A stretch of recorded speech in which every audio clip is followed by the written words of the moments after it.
보험회사인 유나이티드 헬스를 상당히 많은 지분을 인수했네요. 딥바이 가격이 한참 떨어졌을 때 인수를 해가지고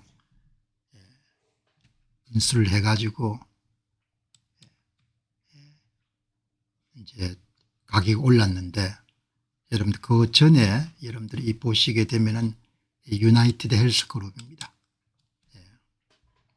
워렌 버핏이 16억 불 투자를 했네요. 주가가 여러분들 수직으로 올랐습니다. 14.05%. 한국 분들이 좀 많이 산 것 같아요. 이 바닥에서 이 딥바이를 한 거죠. 딥바이를. 이 수직으로 떨어지는 것을 데스캔들이라고 했는데 수직으로 올라간 것은 영어 표현이 없는 것 같아요. 그래서 보니까 패럴라볼릭 라이저, 로켓 라이저, 점퍼, 소어, 서지, 불 이런 표현을 쓰는데 14.05%만큼 여러분 올라간 겁니다. 엄청난 거죠. 왜냐하면 이제 워렌 버핏이 보험사를 잘 아니까 얼마나 조사를 많이 했겠습니까.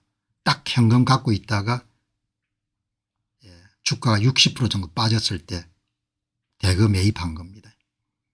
그리고 정상화되면 이제 팔아가지고 차익을 남기겠죠. 그래서 몇십 년을 해가지고 매년 연평균 수익률이 20% 이상을 만든 거죠. 보시면은 유나이티드에 이렇게 떨어진 겁니다. 이렇게. 이걸 이렇게 올린 겁니다. 딥바이 아주 전형적인 모습입니다.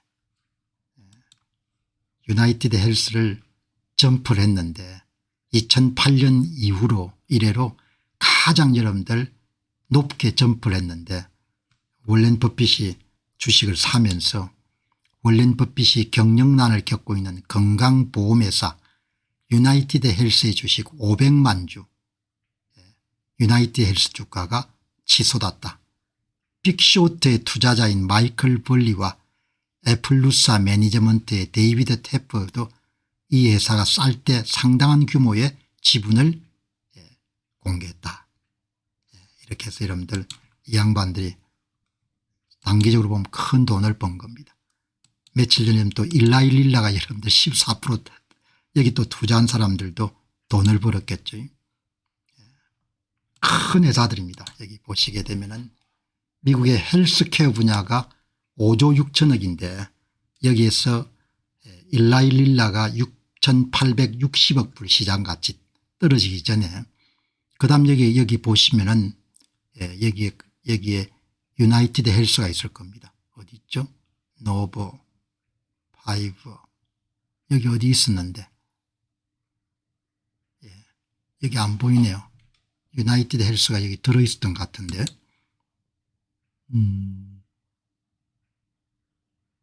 유나이티드 헬스 제가 잘못 본 것 같네요. 어쨌든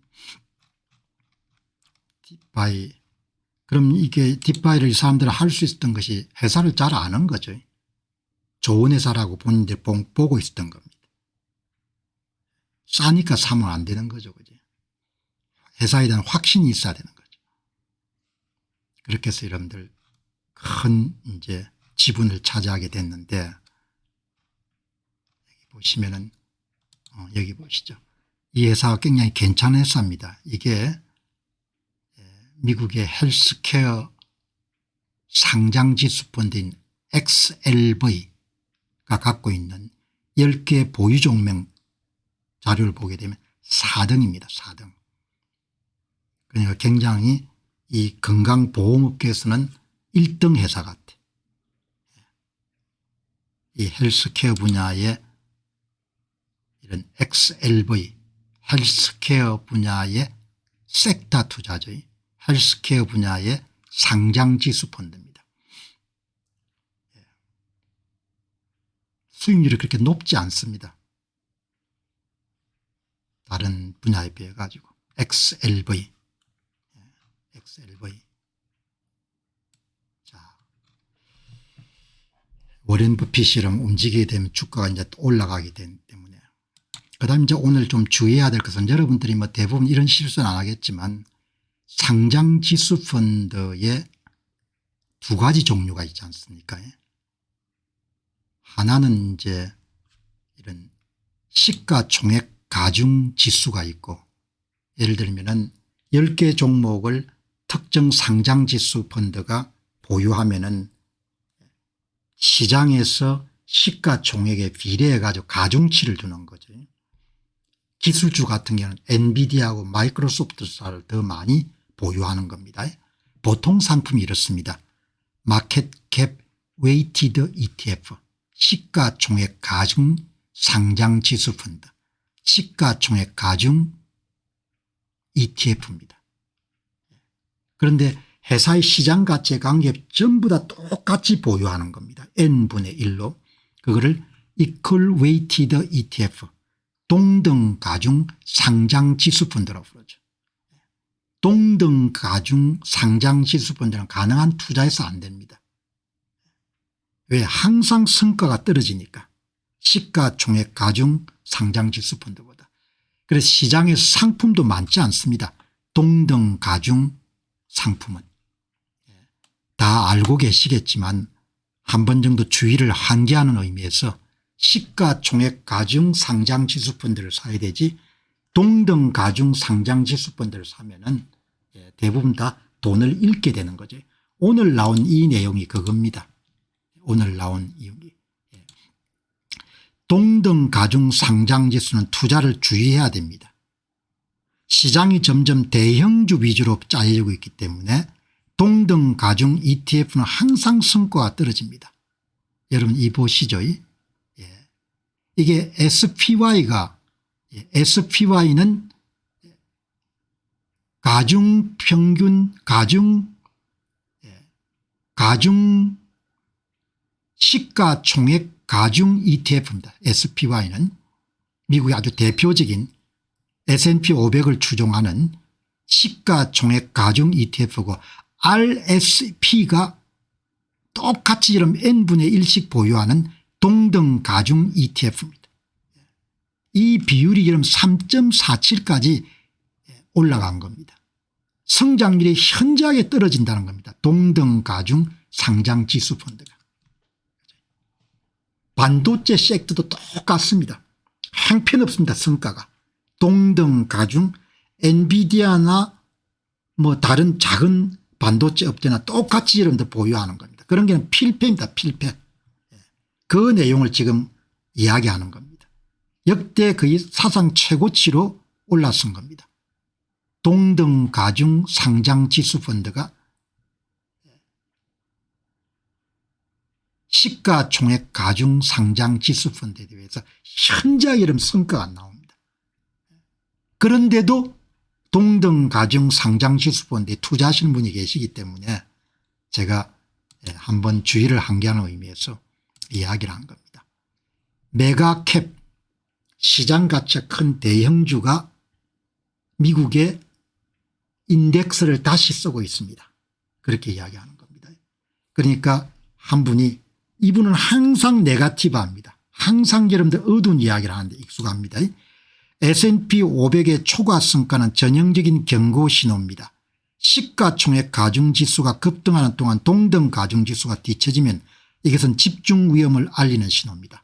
항상 여러분들이 이 투자 세계를 보게 되면 이렇게 우울한 전망, 우울한 진단, 우울한 예측, 우울한 진단을 하는 사람들이 있는 겁니다. 그리고 이런 정보가 훨씬 더 사람들이 본능적으로 민감하게 반응하는 거죠. 그래서 기회를 많이 놓칩니다. 사람들이.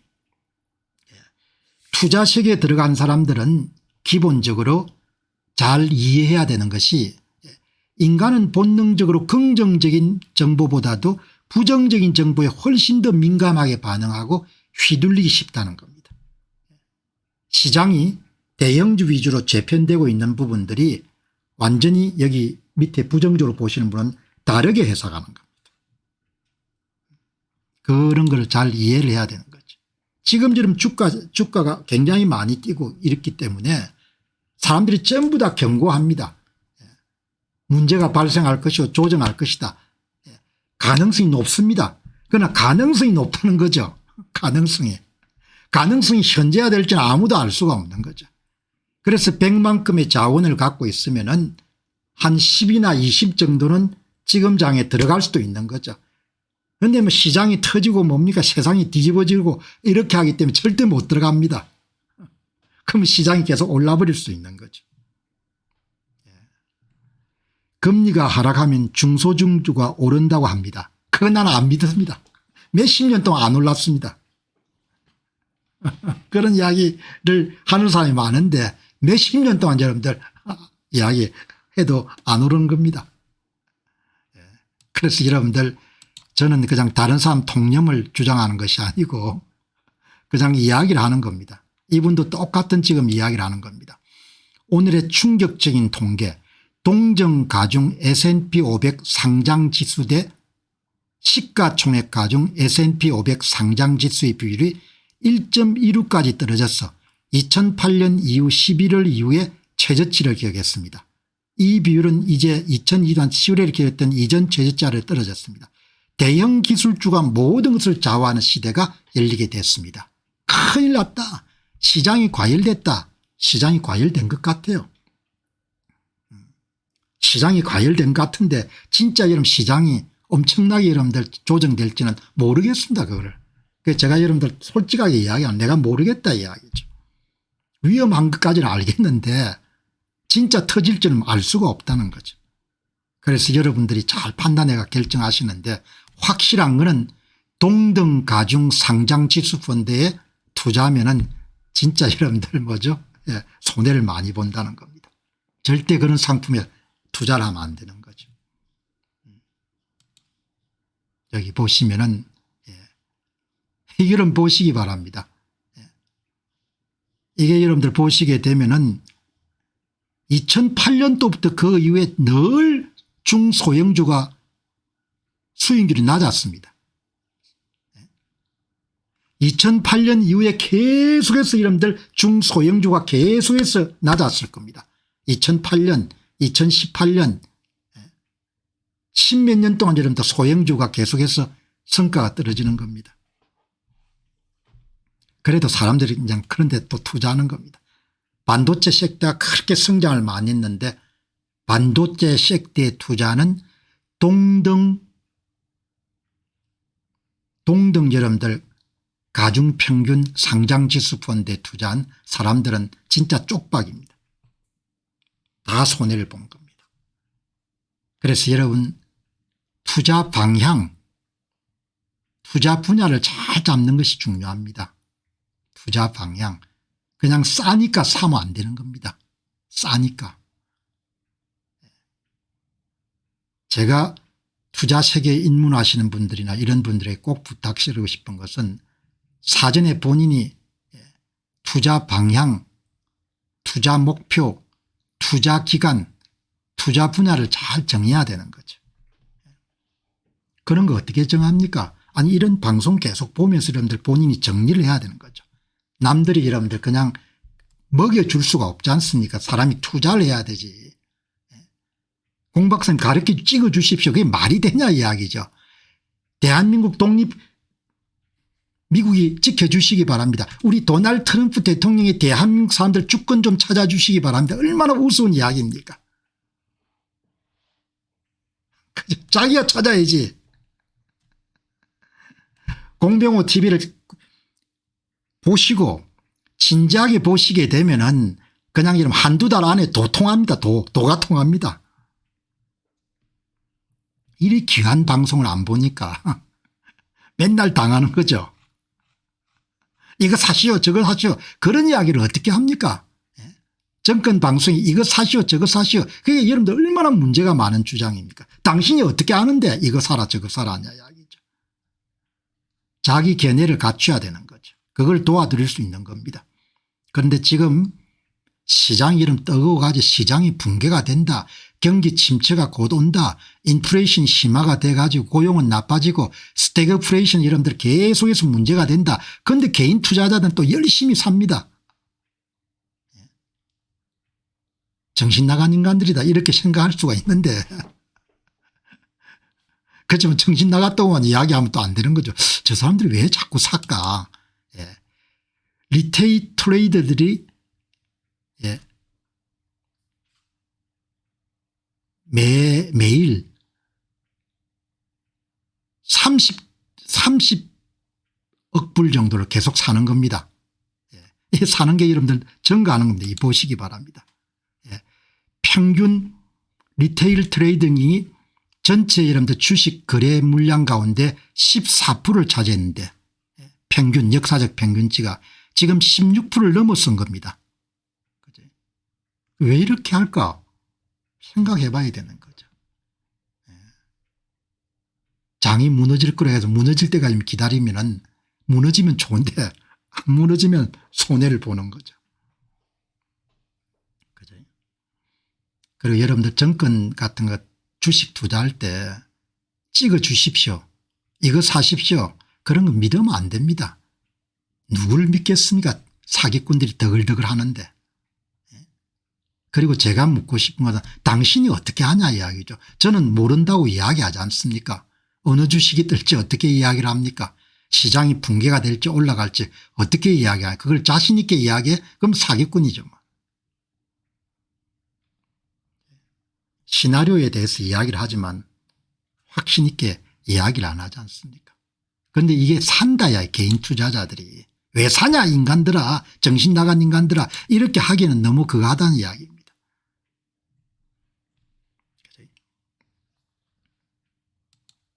통화량이 급속히 늘고 있거든요. 유동성이 급속하게 공급이 되고 있는 겁니다. 지금 계속 우리가 어느 종목을 찍는 것이 아니라 시장을 보는 겁니다. 전문 투자자들이 지나치다 할 정도로 열심히 삽니다. 인간들이 왜 이렇게 자꾸 살까? 여기에 콜베시 레트라는 데에서 전문 투자자들 사이에서 위험 선호 심리가 급증하고 있습니다. 기관 투자자들의 주식 배분 비중이 7월에 54.8%로 상승해서 2008년도 금융위기 초반 이후 최고치를 기록했습니다. 정보를 많이 갖고 있는 기관 투자자들이 주식을 많이 사는 겁니다. 자기가 갖고 있는 총 자산의 50% 정도까지 여러분들 역사적 평균치인데 54.8%까지 올라간 겁니다. 주식을 많이 사는 겁니다. 이제 장기 평균보다 4% 정도 높습니다. 2008년 글로벌 금융위기를 제외하면 이렇게 높은 주식 비중은 2000년도 버블 당시밖에 볼 수가 없습니다. 기관 투자자들은 이제 자신들의 자본 가운데 17.5%를 현금으로 그리고 나머지 국채를 제외한 27.6%를 채권으로 보유하고 있습니다. 그러니까 주식 54.8%, 채권 27.6%, 현금 17.5% 이렇게 갖고 있는 모양이에요. 그런데 이게 높아진다는 겁니다. 위험자산인 주식을 더 많이 배분한 겁니다. 이 사람들이 이렇게 배분하는 것은 뭔가 있다는 거죠. 주식에 대한 자산 비중이 2007년 11월 이후에 최고치를 기록했습니다. 오늘 다시 한번 강조하는 것은 사람은 부정적인 정보에 굉장히 심각하게 반응하는 존재라는 거. 경기가 불황이다. 스태그플레이션이 온다. 금리가 여러분들 낮아지더라도 물가가 오르고 고용이 악화가 될 것이다. 주식시장이 붕괴가 될 것이다. 이게 항상 호소력이 크는 겁니다. 그러니까 제가 이야기를 하지 않습니까? 100원 있으면은 눈 딱 감고 여러분들 이번에 상승장에서 20원 정도까지는 넣고 70원이나 80원 정도는 갖고 있는 선택을 할 수도 있고 30을 넣고 70을 갖고 있을 수 있는 거죠. 모든 게 자원 배분 문제니까 시장이 100% 여러분들 무너질 겁니다. 그렇게 해서 100% 이런 현금을 갖고 있으면 나중에 여러분들 후회를 하는 겁니다. 대박이 될 수도 있지만 저는 시장을 안다고 이야기하는 게 아니고 가능성을 이야기하는 겁니다. 정권 방송하는 사람들이 이렇게 이런 가능성을 이야기하면 인기를 못 끌 겁니다. 오릅니다. 사세요. 내립니다. 파세요. 이렇게 이러면 나와야 되겠죠. 그건 사기니까 나는 안 하는 겁니다. 이야기를 하는 겁니다. 개인 투자자들 계속 산다 이야기죠. 이 인간들이 왜 사냐 이야기죠. 개인 투자자들이 왜 이렇게 열심히 사냐 이야기입니다. 예? 역사적 평균보다 높게. 아니 그런데 유식한 여러분들 기관 투자자는 또 왜 이렇게 많이 사냐. 자기 자산에 쓰고 왜 주식 비중을 계속 늘리냐 이야기죠. 여러분 물가가 덜썩 큰일 난 겁니다. 관세 때문에 세상이 큰일 났다 이렇게 이야기하는 겁니다. 생산자 물가지수가 레드핫이다. 예, 시장 기대치보다 훨씬 더 높게 나온 겁니다. 그래서 오늘 주가가 많이 빠졌습니다. 미국 주가가. 예, 여기 보시면은 7월 생산자 물가지수 인플레이션이 기대치인 2.5%를 넘어서 3.3%로 상승했습니다. 거는 생산자 물가지수가 2.9%를 3.7% 상승해요. 당장 여러분들 주식시장이 반응하지 않습니까? 인플레 때문에 금리 못 내리겠구나. 전월 대비 생산자 물가지수 인플레이션은 2022년 3월 이후에 최고치를 기록했습니다. 연방준비제도가 상당히 어렵습니다. 물가가 좀 안정적이면 과감하게 금리를 낮출 생각을 했는데 9월 달에 고용 상황이 좀 악화되고 있기 때문에. 그래도 주식을 사는 겁니다. 왜 사냐 이야기죠. 이거는 진짜 이례적인 현상입니다. 이례적인 현상입니다. 전례가 없는 일입니다. 권은 소비자 물가 인플레이션이 다시 3%를 넘어섰고 생산자 물가지수 인플레이션이 2022년 3월 이후에 최고치를 기록했습니다. 그런데 도널드 트럼프 대통령은 3% 금리 인하를 요구하고 있습니다. 현재 금리를 1%까지 낮춰야 된다 이야기죠. 연방준비제도에 파월을 교체할 준비가 되어 있습니다. 여러분 다음 상황에 준비하시고 계십니까? 여러분 시장은 엄청나게 재밌습니다. 역동적이고 사기꾼들이 없으니까. 한국 정치나 미국 정치나 보면 여러분 짜증나지 않습니까? 특히 한국 정치는 얼마나 세상은 넓고 할 일은 많습니까? 세상은 넓고 진짜 여러분 할 일은 많은 겁니다. 한국 정치 같은 거 안 다뤄도 어마어마하게 여러분 재밌게 여러분 방송할 때 여러분 제가 시장 이야기할 때 가장 많이 웃고 하지 않습니까? 재밌으니까 생산적이니까 쓸데없는 이야기가 아니고 야 이게 앞으로 자본시장에 주식시장에 어떤 영향을 미칠 것인가. 이렇게 여러분들 물가가 뛰는 겁니다. 이렇게 물가를 많이 잡아놨는데 또 뛰는 겁니다. 물가가 이렇게 뛴단 말이죠. 그런데 대통령 3% 정도 여러분들 계속해서 낮춰야 된다는 이야기입니다. 이런 경우가 예외적인 경우에 이런 경우는 없었다는 거 아닙니까? 이렇게 물가가 뛰는 겁니다. 소비자 물가지수는 차고 거는 물가지수는 핫하고 생산자 물가지수는 레드핫 진짜 핫하고 이렇게 나오는 겁니다. 그런데 도널드 트럼프 대통령은 3% 정도는 내려야 된다. 그리고 다음 차기 여러분들 미 연준 의장은 확실하게 금리를 3% 내릴 것 같다. 양 YK님 고맙습니다. 여러분 이렇게 탐구하는 겁니다. 정치는 허비고 투자는 실업입니다. 실업. 과실이 있는 거죠. 과실이 있는 방송을 또 하는 겁니다. 지금.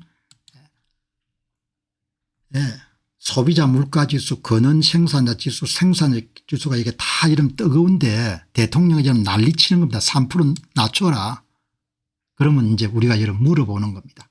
금리 이런 상황에서 금리를 낮추게 되면은 어떤 일이 벌어지겠냐. 미국의 재무장관이 스캇 베선트입니다. 평생을 헤지펀드 업계에 있었던 사람입니다. 도널드 트럼프 대통령 여러분들 부동산업을 한 사업가 출신입니다. 굉장히 실용적인 사람들인 거죠.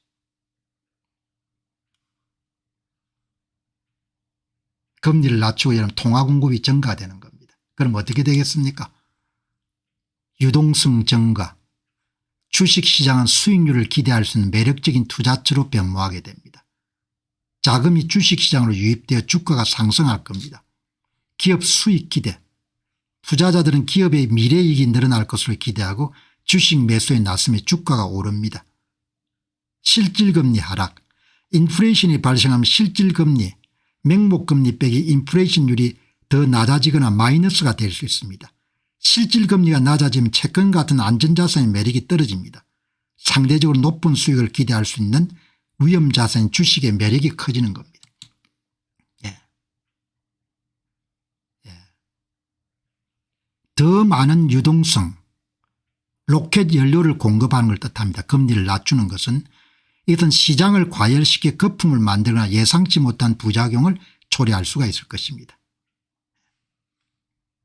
지금 여러분 우리가 이야기하고 있는 것은 인플레이션을 잡아야 된다. 이런 당위가 아니고 투자자 입장에서 오늘 투자 섹션을 다루기 때문에 당위와 관계없이 실제로 어떻게 시장이 바뀔 건지를 우리가 보는 겁니다. 실제로. 인플레이션을 잡아야 되고 인플레이션 나쁜 것이다. 이런 문제는 제쳐두고 실제로 시장에서 어떤 일이 날 건지는 내다보는 겁니다. 로켓 연료가 공급이 될 거란 이야기죠. 로켓 연료가. 로켓 연료가 공급이 되면은 지금 벌써 M2 가장 대표적인 통화량 지수인 M2가 사상 최고치인 22조 달러를 돌파했거든요. 통화량이.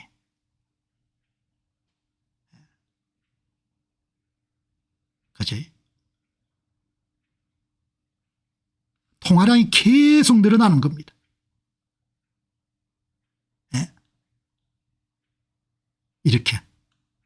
여기다 금리까지 낮추면 더 올라갈 거라고요.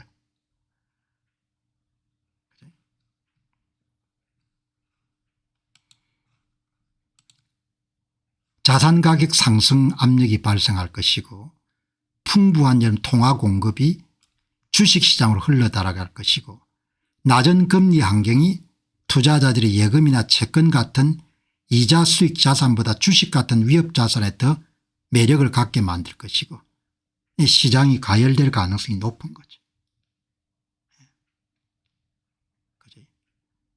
이렇게 하면 여러분 계속 또 이야기하는 겁니다. 풍선껌이 터집니다. 그럼 뭐 터지면 할 수 없는 거고.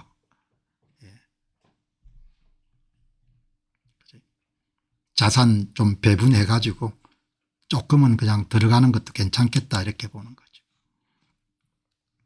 자, 와일드 웨스트. 난폭하다는 이야기인 거지. 와일드 웨스트. 유나이티드 헬스클럽 사업 모델을 잘 이해한 다음에 뛰어들어야 되는데 이렇게 이러면 주가가 빠졌을 때 싸기 때문에 사면 안 되는 거죠. 유나이티드 헬스 스탁이라는 것이 미국의 아주 유명한 주식이니까 본인이 이 수익 모델이나 회사 미래에 대해 확신이 있으면 역사상 보기 드문 구입 기회인 거죠. 유나이티드 헬스 이런 주식이 연초 대비 60% 빠졌는데 역사상 보기 드문 기회인 겁니다. 이 회사의 수익 모델하고 이 회사의 미래 가치에 대해 확신이 있으면 워렌 버핏은 보험회사를 오랫동안 여러분들 다뤄본 분이기 때문에 회사를 잘 알겠죠. 그러니까 구매를 한 겁니다.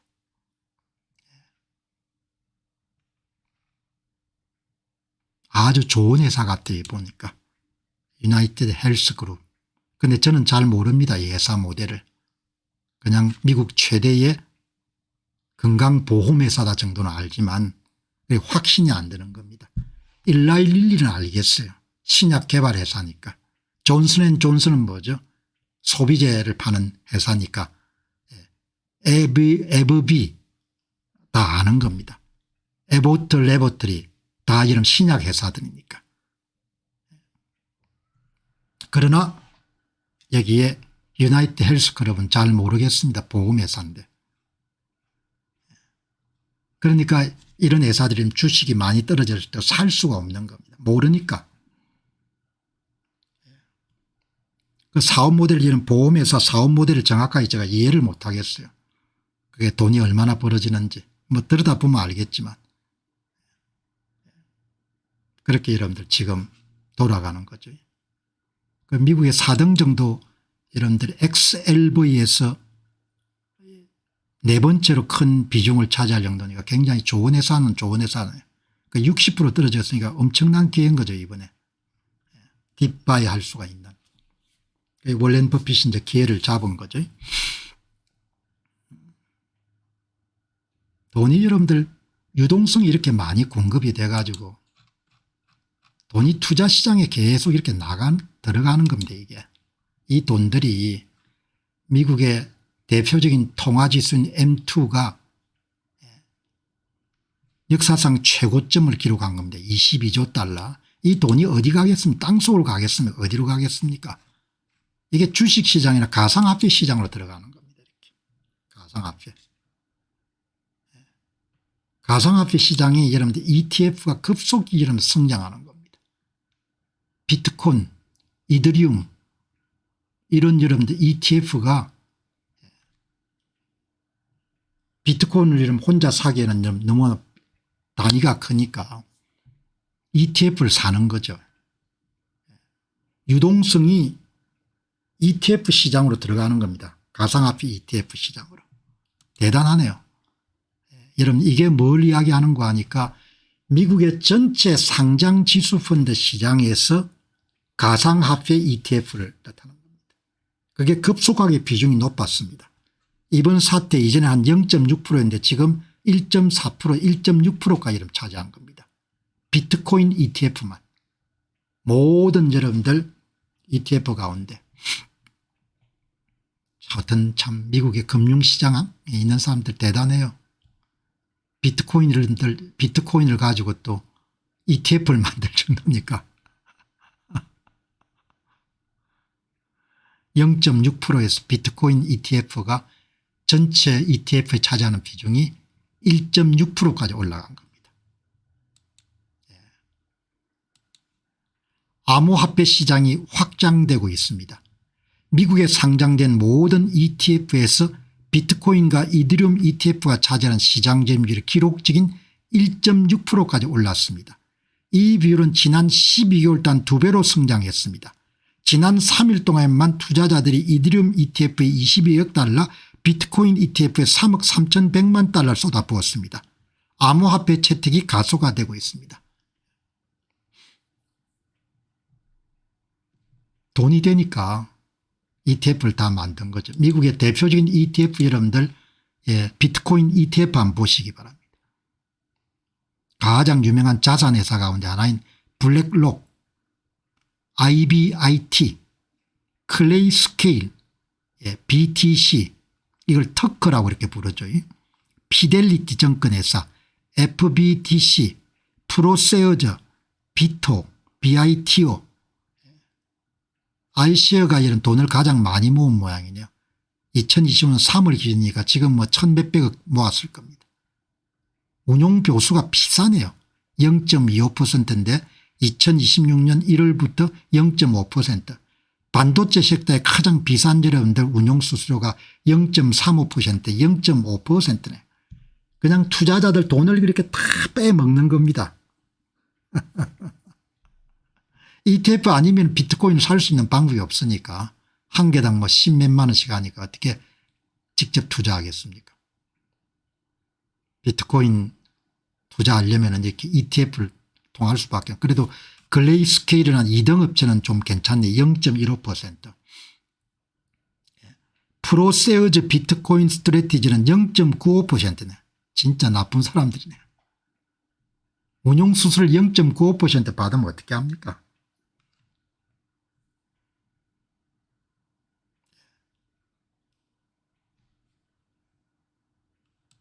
너무 비쌉니다 이거.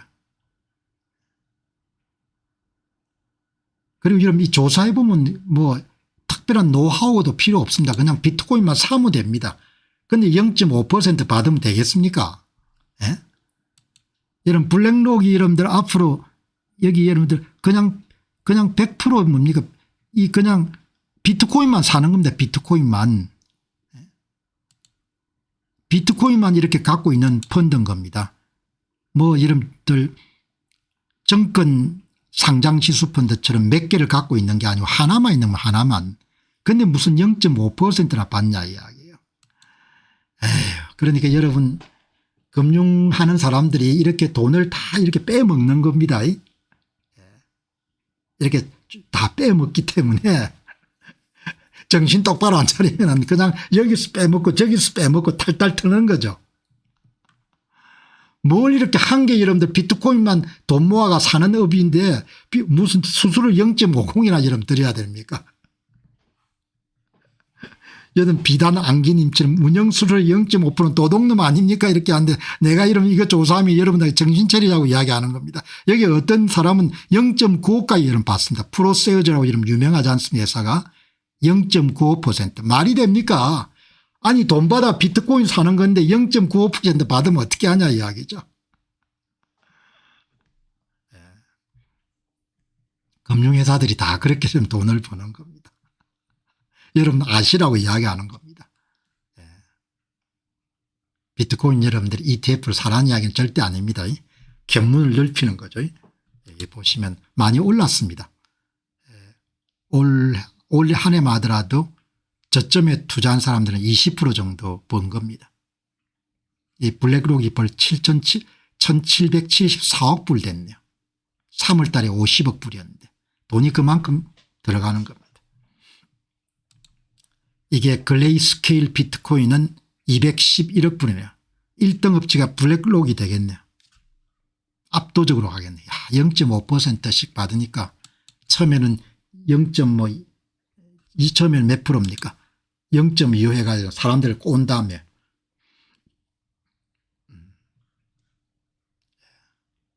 세상이 참 뭐 그래 제가 판단 안 합니다.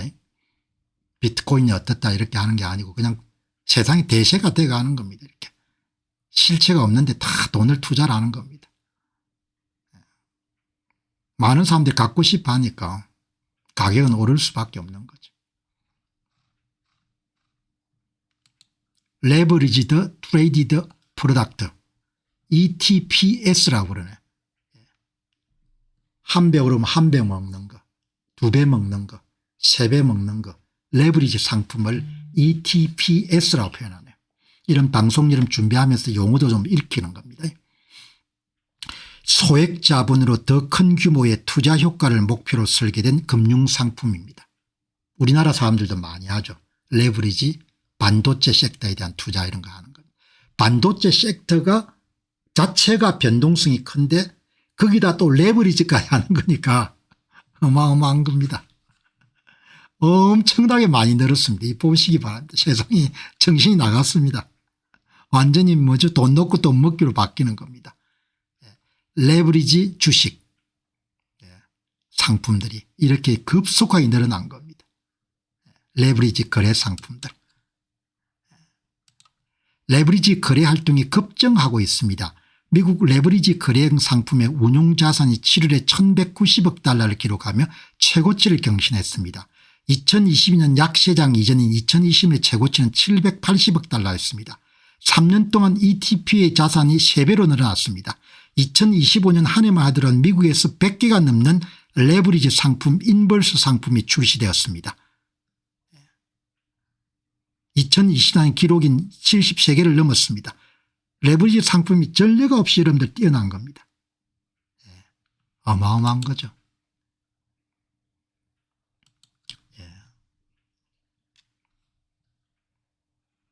자, 그래서 시장이 어마어마하게 와일드 웨스트로 바뀔 것 같다는 거죠. 이 말씀을 여러분이 하기 위해 가지고 앞에 이야기를 다 정리해 드린 겁니다. 통화 공급은 증가하고 늘어난 유동성들은 ETF 시장으로 레버리지 ETF 시장으로 가상화폐 ETF 시장으로 막 이름 들어가 가지고 가격이 올라가는 겁니다. 시장이 와일드 웨스트가 되는 겁니다. 그래서 여러분들 트럼프가 임명하는 새 미연준 의장이 명확하게 이자율을 깎을 것입니다. 인하할 것입니다. 그런데 질문이 있습니다. 인플레이션이 계속 진행되는 하에서 최연준 의장이 이자율을 깎을까요? 만일 그렇게 된다면 우리는 역사를 보게 될 것입니다. 여러분 특히 투자 분야에 대해서 우리가 방송을 할 때는 당연한 게 아니고 여러분들 실제를 보는 겁니다. 인플레이션이 나쁘다는 걸 다 아는데 그거는 제쳐두고 실제로 여러분들 인플레이션이 어떻게 일어나 가지고 주가가 어떻게 바꿀 것인가 그걸 여러분 보는 겁니다. 그러니까 가치 판단은 잠시 제쳐두고 지금 이제 여러분들 역사적으로 보시게 되면 우리가 어디에 있는 거 하니까 이게 정도 있는 겁니다. 인플레이션율이 역사 평균보다 높고 가장 높았을 때보다 낮은 지금 여기에 있는 겁니다. 여기서 대통령이 3% 정도 3%포인트 정도 금리를 낮추라는 겁니다. We are here 여기에 있는 겁니다. 예. 대통령은 1%까지 떨어뜨리라는 겁니다. 내년에 is going to be 주식시장이나 자산시장이 와일드 웨스트가 될 것 같습니다. 변동성이 아주 커질 거라는 이야기죠. 그래서 주가가 침체됐다, 주가가 가열됐다 여러분 이렇게 할 때 평균값을 보지 마시고 항상 그 속에도 기회가 있으니까 그 속에서 기회가 항상 있으니까 내려갈 때도 기회가 있고 올라갈 때도 있고 기회가 있는 겁니다. 평균값은 그렇게 중요한 게 아니니까.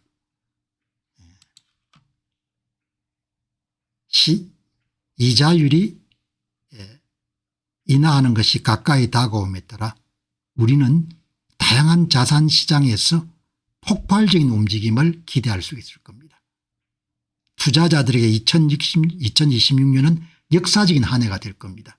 그래서 여러분들이 구독을 하시기 바랍니다. 이런 이야기가 있는데 이 문장이 여러분들 아주 핵심 문장인 거죠. 핵심 문장. 이 사람들이 하고 싶은 핵심 문장이 이렇게 정리가 되어 있는 거죠. 네.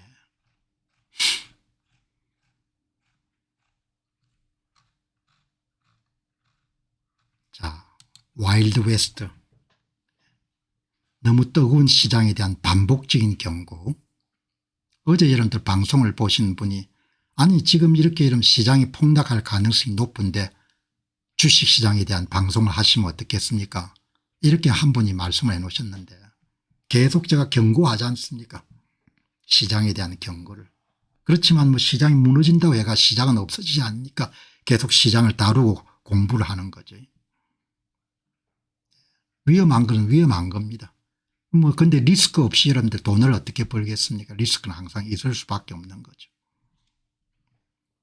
리스크를 안 지겠다 하면 그냥 예금이나 적금 들면 되지 않습니까? 여기 한번 보시기 바랍니다. 스캇 베선트가 헤지펀드 출신이죠. 방송에 나와 가지고 입법을 했으면 좋겠다. 국회의원들이 특정 주식을 거래하지 못하도록 그걸 여러분들 싱글 스탁 트레이딩 밴이라고 그렇게 하네요. 미국도 문제가 많은 모양입니다.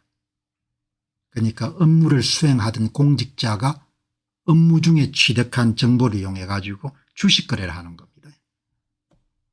이 스캇 베선트가 여러분들 이야기를 한 겁니다. 싱글 스탁 트레이딩 밴을 제작하겠다. 제가 이걸 보면서 무슨 생각이 드는 거 하니까 도널드 트럼프 행정부에서 관리들은 부자들이 좀 많은 것 같아요. 트럼프 대통령으로부터 시작해서. 그래서 좀 지저분한 돈 같은 거를 만들거나 그럴 계획들이 별로 없는 것 같습니다. 일반 시민들, 일반 투자자들을 이익에 도움이 되도록 그렇게 정책을 펼치려고 하구나. 이 기사를 통해서 그걸 한 번 정도 더 확인하게 되는 거죠. 세상에 똑똑한 사람들이 계속 이러면서 주식 투자를 지금 늘리는 겁니다. 이게 무슨 일인고 이렇게 이러면 시장 폭락한다고 야단인데, 세상에 똑똑한 사람들이 죽으라고 지금 투자를 하는 겁니다. 아니 AI 버블이라고 몇 번 이야기해 줬는데 왜 이름들 당신들이 투자하는 거야. AI 이름 그 기라성 같은 큰 회사들이 전부 다 뭐죠. 그냥 죽으라고 뭡니까 100m 경주하는 것처럼 이렇게 돈을 때려 붓는 겁니다. 그냥 죽으라고. 데이터 센터하고 AI 반도체 칩을 사는데 메타, 오라클, 마이크로소프트, 엔비디아, 구글, 애플, 아마존 전부가 이런 돈을 쏟아붓는 겁니다. 여기 여러분들 이게 뭔고 하니까 매출 대비 자본적 지출, 자본적 지출의 평균값이 이렇게 올라가는 겁니다. 여러분 이거 보고 우리가 한번 생각해 봅시다. 여러분 이거 그래프 보고 어떤 생각이 듭니까? AI 가지고 돈이 되구나. 진짜 이 사람들이 돈이 되구나.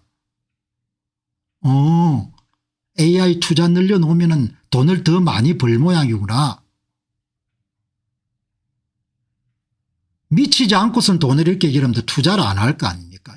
이 인간들이 안 미쳤을 거라고 생각하게 되면은 미쳤다고 여러분들 자본적 지출을 뭐 데이터 센터에 돈을 엄청나게 퍼붓는 겁니다. 중요한 시그널인 거죠. 여기 보시기 바랍니다. AI 분야의 설비 투자 지출이 급증하고 있습니다. 가장 큰 AI 지출 기업들의 설비 투자 매출 대비 비율이 역사상 처음으로 18%를 넘었습니다.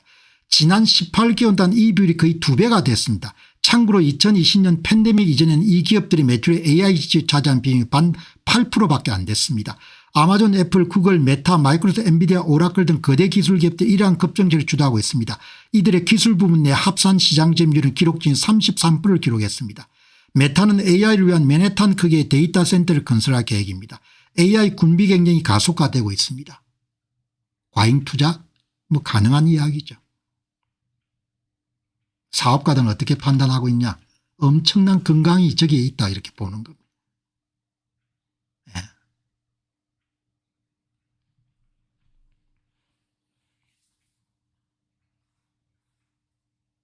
그죠? 어디서 여러분들 그럼 이 사람들이 사는 거를 어느 분야인지 한번 보시면 되지 않습니까? 이 사람들이 어느 분야를 사는지.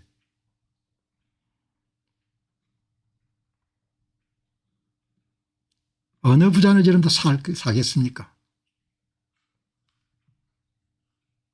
이거를 보고 여러분들 야, 돈 많이 투자한다 이렇게만 보면 안 되고 이 돈이 다 어디에 가는 거지 이렇게 물어야 되는 거죠. 그죠? 그런 이야기를 여러분하고 나누고 싶은 겁니다. 이런 거 보고 여러분들 돈 많이 투자한다 이 수준 정도에 머물지 않고 야, 이 돈들이 그럼 다 어디로 가는 거야 누가 이 돈을 버는 거야 이렇게 물어야 되는 거죠. 반도체가 되겠죠. 그래서 오늘 여러분 다루는 겁니다. 관세 수입이 폭등을 하고 있네요. 도널드 트럼프라는 사람이 참 대단한 사람입니다. 올해 이런 관세 수입이 미국 관세 수입이 2000년부터 2025년까지 100억 불 정도였는데 관세 수입이 2960억 불로 뛰어오른 겁니다. 이거 어떻게 여러분들 한 겁니까? 상당 부분은 뭘 한 거죠? 전 세계 무역 질서에다가 시장 접근세를 만든 겁니다. 그리고 약간은 여러분 인플레이션이 증가가 될 수밖에 없기 때문에 미국인들에게 국가 부흥세를 만든 거죠. 미국인들이 조금 부담하고 전 세계 수출업자들이 많이 부담하는 세금을 만든 겁니다. 천재입니다. 천재. 그래서 제가 천재라고 부르지 않습니까? 도널드 트럼프는 천재다. 그 아이디어를 제공한 젊은 박사도 여러분들 천재다 이야기죠. 2960억 불이 어디서 나왔냐. 상당히 많은 부분은 교역 수출업체들에 나왔고 그다음 일부분은 미국의 소비자들이 가격 인상분을 받아들이는 겁니다. 2960억 불. 그럼 여러분 이 돈이면 어느 정도 액수가 되는 거 아니까 미국 전체의 법인세보다 더 많습니다. 도널드 트럼프라는 사람이 등장해 가지고 미국의 수익원을 하나 만들어낸 겁니다. 수익원을. 미국 조세 수입 상품이라는 걸 만들어낸 거예요. 우리나라가 미국에 소비 쿠폰 주는 것이네요. 똑같은 겁니다. 미국도 주고 일본도 주고 EU도 전부 다 소비 쿠폰을 준 겁니다. 그런데 대부분의 부담은 교역 국가들이 하는 것이고 일부분만 인플레이션이 좀 있는 겁니다. 소비자가 함께 증가가 되니까. 대단한 겁니다. 미국의 관세 수입이 2025년 7월에 300% 급증해서 한 달 만에 296억 달러는 기록적인 수입을 올렸습니다. 이런 추세란 미국 대통령이 1년 동안에 3,500억 달러 정도를 벌 수 있을 것으로 봅니다. 미국 법인세만큼의 수입을 거두들인 겁니다. 그런데 여러분들 한국의 언론들은 아직도 도널드 트럼프가 또라이라고 보는 겁니다. 어마어마하게 오판인 겁니다. 진짜 천재입니다. 천재. 3,500억 불. 미국의 법인세보다 더 많은 아이템을 하나 만든 겁니다. 대단한 겁니다. 여러분들이 보시기 바랍니다. 그래프 보시게 되면 입이 딱 벌어지는 겁니다. 이 보시기 바랍니다. 이거는 트럼프 1기 때하고 그다음에 이거는 트럼프 2기 때.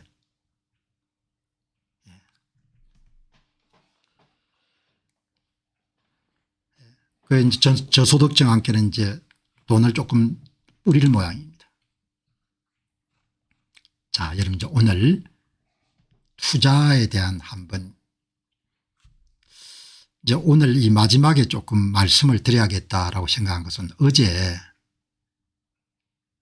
제가 이제 방송 진행하는 동안에 상세하게 여러분들 댓글을 남기는 걸 못 보지만 그래도 이제 많이 이렇게 읽습니다. 한 분이 아니 여러분들 투자를 하는데 쌀 때 사야 되고 비쌀 때 팔아야 되는데 그게 잘 힘든 일이라고 이렇게 이야기해 놓으신 게 있는 겁니다. 쌀 때 사야 되고 모든 사업은 쌀 때 사야 되고 비쌀 때 팔아야 되지 않습니까? 여기서 사람들이 고민이 많은 것 같아요.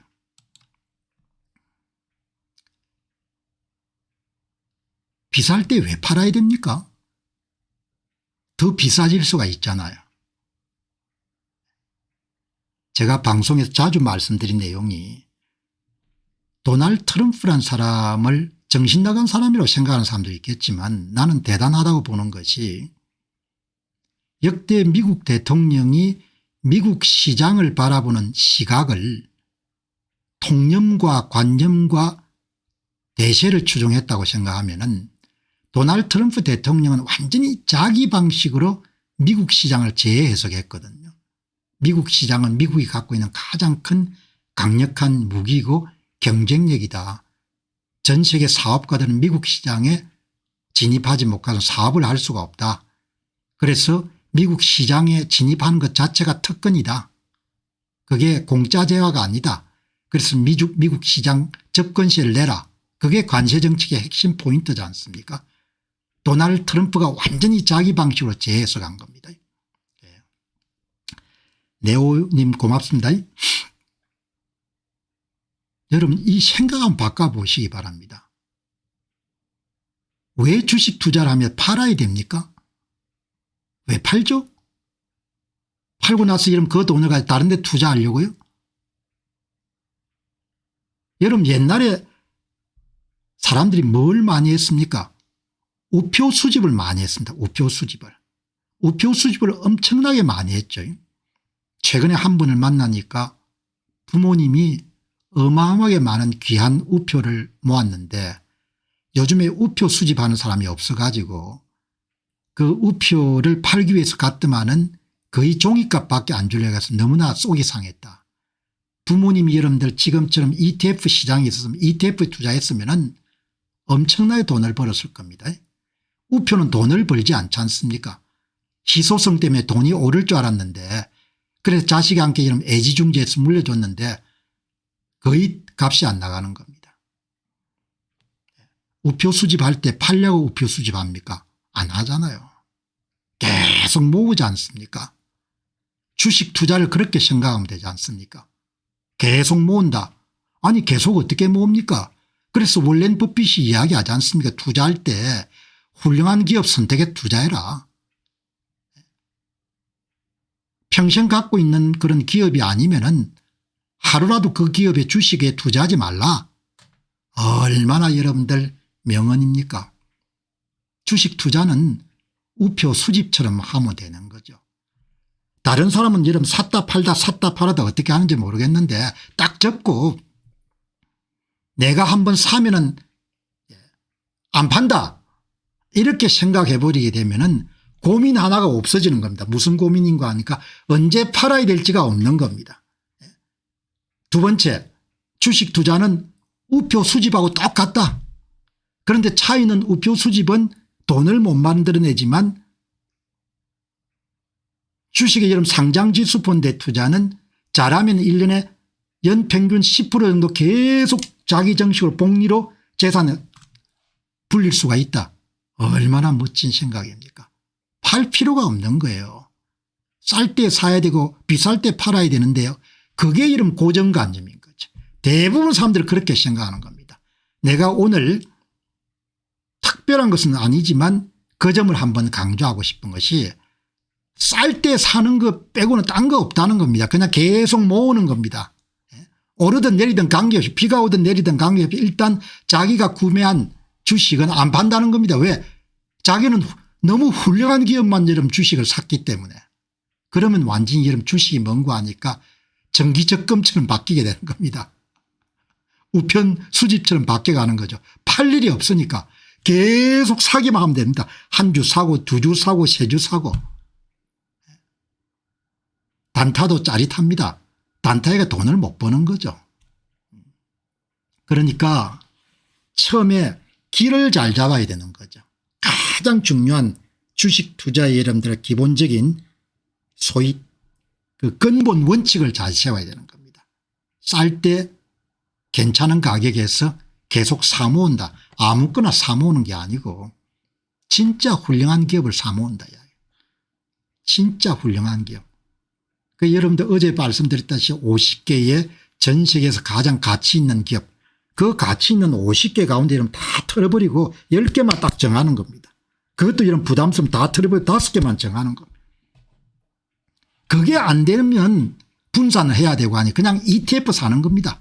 상장 지수 펀드를. 그럼 안 파는 겁니다. 10년 20년 안 파는 겁니다. 그냥. 왜? 우표 수집가들이 여러분들 안 파니까. 그러면 여러분들 20불에 산 것이 200불이 될 것이고 200불이 1000불이 되면은 분할 액면 분할해가 여러분들 자기가 갖고 있는 주식이 10주였는데 100주가 되고 100주가 1000주가 되고 그렇게 하는 거죠. 그렇게 여러분들 간단하게 생각해. 그게 뭔고 하니까 간단하지만 위대한 생각인 겁니다. 도널드 트럼프가 관세를 다르게 본 거와 마찬가지로 have your own view입니다.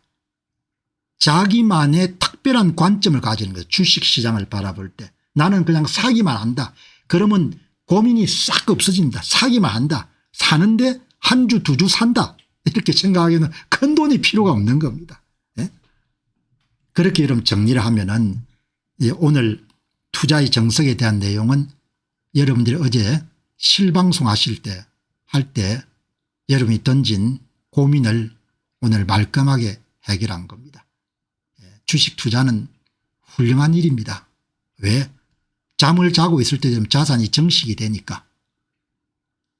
그 젊은 여름 재무학 박사님 말씀처럼 자기가 갖고 있는 돈을 세계에서 가장 유능한 CEO들한테 나누어 가지고 운영시켜 나가고 같지 않습니까? 예를 들면은 찰스 스왑이라는 주식회사에서 만들어서 파는 SCHG 그다음에 나스닥을 추종하는 QQQM 기술주를 모은 상장지수 부인된 XLK FTEC 반도체 분야의 여러분들 섹터 투자의 대표자인 SMH 이런 게 다 뭡니까?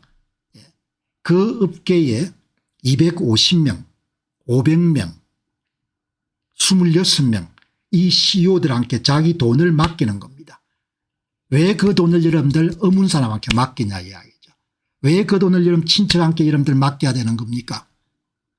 피 같은 돈을 왜 여러분들 그 돈을 한국 기업들한테만 맡겨야 되는 겁니까? 한국 기업들이 맡기지 말라는 이야기가 한국 기업에 좋은 기업이 있으면 투자를 해야겠죠. 그런데 제 같으면 같은 값이면 전 세계에서 가장 똑똑한 사람들한테 돈을 맡기겠거든요. 내가 갖고 있는 여러분 돈 1,000만 원 운영해 달라. 몇 년 동안 20년 동안 30년 동안 그게 ETF 투자인 겁니다. 얼마나 대단한 겁니까? 여러분 다른 정권 방송 들을 필요가 없습니다.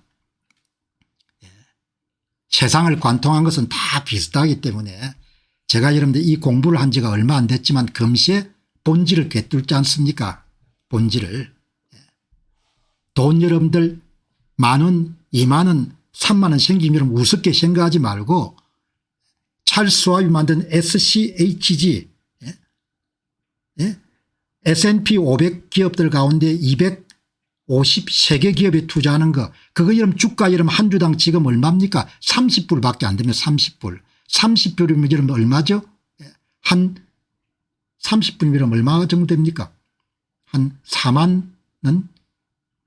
한 4만 원도 아니죠. 14,000원이니까 한 42,000원 정도 되겠네요. 그래서 한 주 두 주 한 주 두 주 사면은 그럼 본인이 항상 그렇게 생각하면 되는 겁니다. 미국의 초우량주 500개 회사 가운데 253개를 엄선한 45,000원이에요. 한 주당. 253개의 회사 CEO들한테 내 돈을 맡겨놨다. 잠이 오겠습니까? 잠이 잘 오죠. 다음에 이러면 한국이 뭐 어떻게 돼 가지고 원화가치가 여러분들 달러당 무슨 2,000원 정도 된다 3,000원 정도 했지만 그냥 국민연금 외에 국민연금 가치가 많이 떨어지겠지만 그냥 이런 달러로 여러분들 배당이 나오면 그걸로 좀 환전하게 되면 리스크도 여러분 다 분산할 수 있을 거 아닙니까? 믿을 놈 없습니다. 믿을 놈이 어디 있어 믿겠습니까? 자식을 믿겠습니까? 뭐 나라를 믿겠습니까? 뭘 믿겠습니까?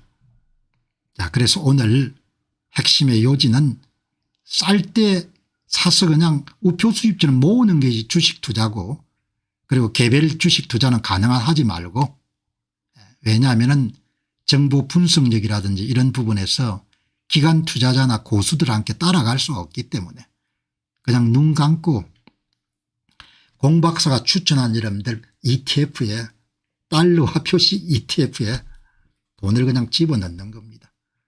그러면은 이기는 거죠. 무조건 이기는 투자인 겁니다. 승리하는 투자. 자, 여러분 오늘